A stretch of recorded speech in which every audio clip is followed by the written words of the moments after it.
Hello again and welcome to On the Marquee. I'm John Ballantyne, your host. Our guest today has been on more stages and more shows in this town, and his name has pretty much become synonymous with Youngstown theater. And I am talking about Mr. Terry Shears. Terry? Hi, Jack. Welcome. Thank you Thanks very for much. coming in. I appreciate it. What was your first show at the Playhouse, and how did you actually get started in this crazy business? Well, my first show here was called See How They Run, which was, I believe, in 1998. And I got started because my wife told me basically put up or shut up. Because I was a terrible audience member. I would be, I would sit out there watching shows, and I'd say, well, I could do that better. I could do that. I could do that. Finally, one night she said, I've had enough. Either go audition and do a show, or just shut up. So basically, I said, well, let me give this a shot. And I got a notice for a show that needed a guy in his 40s. I'd never done any theater before. I knew nothing about it. I said, well, I'm in my 40s, so let me see what I can do. And I auditioned. They liked it. And I was cast as Arthur, his name has escaped me, a priest. It doesn't come in till the third act. So my very first experience on the stage was to come in at the third act, so after waiting an hour and a half probably, to come on, getting more nervous and more nervous and more nervous. Thank goodness for dear Barb Evans, who got me through it.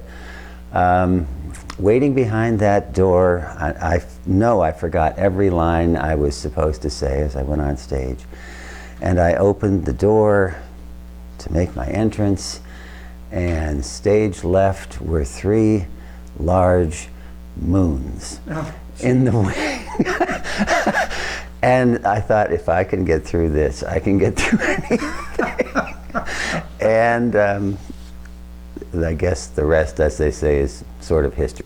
Now, when you were watching shows before you got involved, I mean, had you ever given any serious thought, real serious thought to actually doing it, or were you just, No. I just shooting off my mouth. I had nothing to back it up. I had done one high school play back when I was a senior, and in the time when you had a junior class play and a senior class play. And so the senior class play was a little piece called The Gazebo. I remember that. And my English teacher said, you've got to do this. You're the only student I have who can learn this many lines. I said, okay. So it was pretty disastrous. It was pretty awful. But at least the parents came and saw it, and they like everything. They like everything. They're an easy audience. Yeah, exactly. Most people know you as an actor. That see you on stage. You have a following of people who come to see you. Fill me in a little bit on your background for people who just know you in that limelight. I mean, you've been a teacher. I know you're a gardener. You've been with the Lions Club. So kind of fill me in on your background a little bit. Well, I am a graduate of Mount Union, now University of Mount Union College, University of Akron, and Kent State. I was a language teacher. I speak several languages pretty well, and I used to teach Spanish at Boardman High School, along with journalism, back when there was actually a newspaper, physical newspaper that you could actually hold. And also myself and my wife and I were tour group leaders for students many times overseas. Enjoyed that a lot until I felt that it became a little unsafe to take students overseas, so I had to stop after 9/11. I'm also I've always wanted to be a writer. When my wife met me, I was writing the great American novel, which It's still being written. No, thankfully it was torched years ago. But in recent years, I've kind of emulated your skills and done a few scripts that have been produced, and I'm very pleased about that. But I'm a family man. I have a son and a daughter-in-law who are both writers out in California. A daughter in Dublin, Ohio. 4 grandkids now, and life is good. And you're going to Scotland on Tuesday. And I'm going to Scotland on Tuesday. That's one of our goals also. Is we on one of our recent travels we met some folks who were called the 100 Country Club. They'd been to 100 countries, wow. Actually more than that. And we thought, we're going to live long enough that maybe we could do that, but we're at about 51. So Scotland is new, that'll make 52. And we're traveling to Germany and Poland in the fall, and that'll add one more. That's great. Yeah. That's great. That'll be a fascinating thing to do. I'm anxious to do that. And the fact that you've been to so many countries. Well, the nice thing also with being a teacher and teaching languages, we also had a number of exchange students. Probably had a dozen of them over the years. So we've met our now adult exchange students in Paris. We're meeting our daughter, Livy, in Berlin, Germany this summer for her wedding. And we've met them all over the world again, and it's nice to follow their lives. Oh yeah, yeah. That's nice to be able to follow up with somebody. Absolutely. Yeah. What do you think it is about theater, both as from an acting standpoint and an audience standpoint, that keeps people coming back for more? In the audience or on stage? Well, on stage both itself? sides. Both sides. Yeah. On the stage itself, I think it's just that feeling. That's all you have to say. Everybody knows what it is. That feeling that you get when you connect and you hear the laugh, or you get the reaction, or you know the audience is with you on something. There's nothing else like it. It's an adrenaline rush that is just amazing. Yeah. I think audiences know when they see something good, and when they make a connection with the actors on stage, and when both agree that something is pretty special, the audience and the players on stage, it's just a magical thing that takes you to another place, right, for a little while. Now, you've worked with a lot of major actors here over the years, and in other theaters also. Who, over your experience and the time you've been doing theater, have kind of inspired you? Well, I would have to say that the first one that just knocked my socks off started here about the same time I did, and that was Molly Galano, who said some very kind things to me as a novice, terrified actor, that just inspired me and filled me with confidence that I could actually do this. And she said to me, "You know what? I watch you. You inspire me." And I said, "Oh, you've got to be kidding," because she is. Oh, she's great. She's on another plane. I don't know where she lives, but it's another realm. She would certainly be one. David L. Directed me more times than maybe anybody else has, and I found him to just be so acerbic in a funny, hilarious way that just inspired me to watch him perform, but also watch him direct. He was the best. He was good. Yeah. There's just a lot of folks who I've been lucky enough to cross paths with. It, you being one of them, certainly, and many others that I think this town is exceedingly fortunate and blessed to have such a vast amount of people who really are skilled and knowledgeable and good. That for a town this size, to me, it's remarkable. Yeah, it really is. I mean, I always tell people that I think there's probably more theater that goes on here relative to size than there is in Pittsburgh, which is a much larger I city. would have to agree with that. Yeah, and good quality theater that happens here. Yeah, Absolutely. yeah. The theater stories are always a great part of being an actor, and every actor's got a ton of theater stories, and I'm sure you've got a few.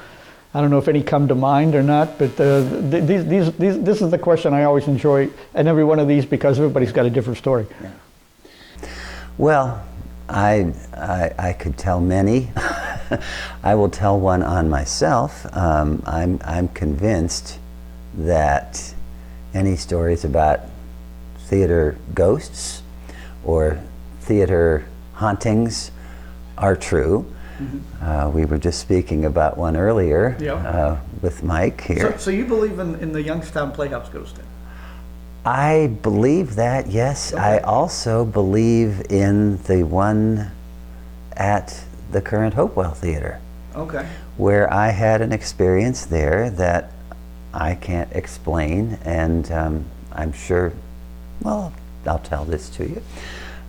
We were rehearsing a show in the upstairs of the theater, and you know that the restrooms are down a flight of stairs and quite far removed from the rest of the action. And we were on a break during a rehearsal. I said, "Excuse me, I'm going to go down and use the men's room," which I did. And I came out of the men's room downstairs there, and a very pleasant female voice said, "Hi, Terry." I said, "Hi, how you doing?" Nobody there. Not a soul. And I said, I know I heard this. I'm not making this up. And I went upstairs and I said to folks, "You're not going to believe what happened downstairs." Well, you probably know very well who I'm speaking of, because Marilyn, who ran the Hopewell for a number of years, they say we see her all the time. I said, well, I just had a very pleasant conversation with her. And Wow. It was not frightening, it was not scary, it was very nice, and I think she's got her eye on things down there. Yeah, she could be. And I think here, I've seen some things in the balcony that I can't explain. See, and that's the story. And I don't understand that, but I just put it out there. That's the area that a lot of people, when you ask different people, it's either the balcony or it's the light booth or somewhere around. It's the balcony when you're on the stage far left. There's movement up there. There's I don't know what you call them, shadow people. There's something up there moving around, and there's no one up there. So I don't know what to make of that. Well, it had a lot of years to store whoever is up there. And of course, that's where I think the bats hang out too, don't they? Yeah, I think the bats hang out somewhere. That was a nice touch when we were producing Dracula here. Yes. And they showed up, 4 of them for one performance, which was really, I thought, very nice. I remember one time I was walking up from the stage up to the booth, and I think I was either the only one here or I was the only one upstairs. And I was just passing through where they used to hang costumes, right in that one area. And I heard the sound, and just out of the corner of my eye, I caught this thing flying past me, which must have been the bat. Oh, yes. Oh, yes. Oh, yes. Well, speaking of Molly Galano, poor Molly Galano, when she was doing her one-woman show for you, the night before she opened, they were flying in and out of the Moyer room here and dive bombing folks out here in the lobbies. They show up from time to time. They're cute. Having done so many shows, not only here but other places, what is it about the Playhouse that you think separates it from all the other area theaters? I think it's just the sense of camaraderie you get here. People are very supportive. They've always been supportive of me. I know there have been upheavals and, challenges over the years, but people have always been kind to me here, supportive of me here. I always feel like I'm welcome here, and that's a feeling that you just can't replace. And the fact that there are people working here who have been doing theater their whole lives, careers that they've had outside of this place, and they just come in here and give and give and give and give of themselves to this place. It's a remarkable institution, and it deserves all the support this community can give. Well, what facet do you think, and kind of while we're on that subject, what, if you could pick one single facet of the Youngstown Playhouse that is most important, you feel, to the community, what do you think that would be? I think it's bringing quality material that is many at times new to this area, quality things done in a quality way that are exposing people in this town to theater that is as good, if not better, than major market theaters that they would have to travel an hour or two to get to. To me, it's astonishing what can be produced in this place. Oh, yeah. It's Yeah, amazing. it is. And that's kind of been their history. I mean, when you go back and you look at past newspaper articles, the one thing they praise is the professional standard and the professional quality from almost the very beginning that has sustained itself, through the years, which is really kind of remarkable. I got to take a quick break. Okay. I want to thank our sponsors for this edition, Joe and Terry Malis and the Photo Place over in Austintown. And I've been remiss, and I need to thank one other person, and I've been going to do this on other editions. I want to thank our director and our cinematographer, Mike Rossi, he's a genius at what he does, and if you're ever looking for a cinematographer, he's your man. Every actor has one role, at least one role, that they would like to do before they decide, well, that's it, I've had enough. What would that be for you? Well, I think, despite the fact that it's being performed by a female now on Broadway, I think I'd like to try Lear, King Lear, someday before I croak. And while I'm still young enough to be able to remember all those lines. But that one's out there, that if someone is ever doing that show, keep me in mind. I'd love to give it a try. Are there any others that are kind of hovering there too? You know, that changes all the time, Jack. I mean, every role I do, I think I really enjoyed that. And then the next one, darn, that's been my favorite one. And it just seems like each one becomes a favorite. I'm looking forward to this show called Father K that's coming up this fall, that is a beautiful depiction of a radical priest that fought against the steel industry. I think it changes. There's any role that I do, I think, has become my favorite, and the one that I thought, oh, that's the one I wanted to do. So I guess I'm a little ambivalent about that answer. It's whatever comes next, I'm happy with. Talk a little bit about August Osage. That was a real departure from what Playhouse usually does. I mean, the show itself is a real departure from a lot of shows. And it's a tough show, and you gave a brilliant performance in that. Talk a little bit about that. Thank you. I thought it was magnificent. I thought the cast was magnificent. I thought the set was beyond compare. When you see photographs of that set, it's just stunning. It is. It's just stunning. The direction that we got was, from Matt, was patient, was caring, and that is a monster of a show that runs, how long did it run? Close to 3 hours? Close. And when he said, we're going to do the whole thing, we're not making any cuts, I thought, are you out of your mind? No audience will sit still that long for that show. Couldn't have been more wrong. People were riveted to it and just loved it, and with good reason. I think it was one of the finest things Playhouse has put on. It was a good show. Yeah, it really was. It was a good show. Yeah, it really was. Now, you've done a lot of work with youth theater here.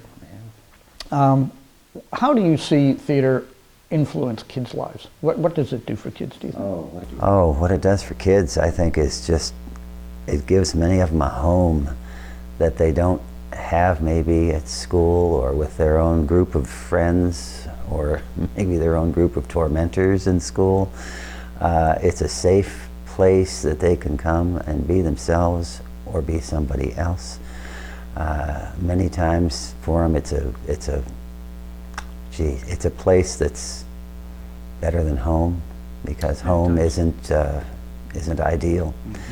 And they find something there. They find a spark. They find a hidden joy that they didn't even know they had, and they just come to life on the stage. And I can't imagine a better thing for kids. I never had it. I didn't, know anything about it when I was a young person. But gosh, if they have the opportunity, I think it's an amazing experience for them. Yeah, I agree. I agree. With the 100th anniversary coming up, and it's coming up, well, by the time they see this, it'll be coming up very, very soon. Sure. What do you feel the Playhouse needs to do to remain a real viable member of the Youngstown area? Well, I think they're in the process of doing it, and that's opening it up to many, many forms of entertainment, many kinds of shows, performances, acts, bringing different shows to the Moyer Room that people are unfamiliar with, and they take a chance on, and they come see and think, wow, that's really terrific. To become even more welcoming than it is, and it already is a very welcoming place. It's opening its doors to all walks of people, all kinds of people, of all ages, of all ethnicities. I think it's wonderful that that's happening. I think what you're doing and what's happening in the records room, and plans to possibly update in there and use new technologies in there and make it available to the public to come in and use and access. I think those are all amazing things. Stay relevant.